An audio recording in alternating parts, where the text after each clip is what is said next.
नमस्कार, जय मिथिला। अहाँ सबके मैथिली परिवार में स्वागत अछि। आइ अहाँ सबके हंसराज के बारे में बताबै छी। अगर चैनल पर पहिल बेर छी तो चैनल के सब्सक्राइब कर लिया और बेल आइकन के दबा दियो ताकि और कोनो वीडियो अपलोड होत तो अहाँ सबके पास पहुँच सके। तो चलू वीडियो शुरू करै छी। हंसराज हंसराज के प्रथम नाम मंत्रनाथ झा छल। हिनकर जन्म 28 अक्टूबर 1938 ईस्वी में भेलनि। हिनकर जन्म स्थान ग्राम उजान, जिला दरभंगा। हिनकर निधन 11 अप्रैल 2005 ईस्वी में भेलनि। हिनकर शिक्षा मैथिली से एम.ए. केने छलाह। आगे देखे छी वृत्ति। वृत्ति के अर्थ भेल जीवन निर्वाह। हिनकर जीवन निर्वाह 1963 ईस्वी से 1975 ईस्वी धरि मिथिला मिहिर में उप संपादक रहला।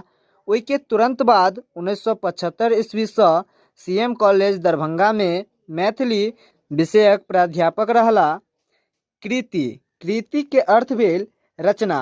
हिनकर रचना सतज्जा, जे कथा अछि, जे की नहि से, जे लघु कथा अछि, संधान, जे कविता अछि, ओ जे कहलनि, भेंट वार्ता अछि, बिसरल बिसरल, जे संस्मरण अछि, विद्यापति पुनर्मूल्यांकन तथा एगो रहती राजा संपादित केने छलाह। आगा देखे छी हंसराज जी एक नैसर्गिक प्रतिभा संपन्न साहित्यकार छथि। जतबे निष्णात कथाकार छथि ततबे भावप्रण ओ प्रतिष्ठित कवि तथा ततबे सिद्धहस्त व्यंग्यकार। आधुनिक शैली में लिखल हिनक काव्य संपदा में बौद्धिक ओ सांस्कृतिक चेतनाक अद्भुत समन्वय भेटत। तर्क शक्ति से मंडित काव्य वस्तुक अभूतपूर्व प्रस्तुति हिनक काव्य प्रतिभा के दुगुनित क दैत अछि। हंसराज जी एकटा साहित्यक रचना करऽ के लेल सब कुछ से भरल छथि। जतबे अच्छा ज्ञानक कथाकार छथि ततबे शांत ओ प्रतिष्ठित कवि और ततबे व्यंग्यपूर्ण रचना करऽ के लेल कुशल छथि। वर्तमान में ज्ञानक धन हिनक कविता में लिखल विचार प्रकट करऽ के जे तरीका ओ परंपरा बुद्धि आश्चर्यजनक संयोग से भेटत।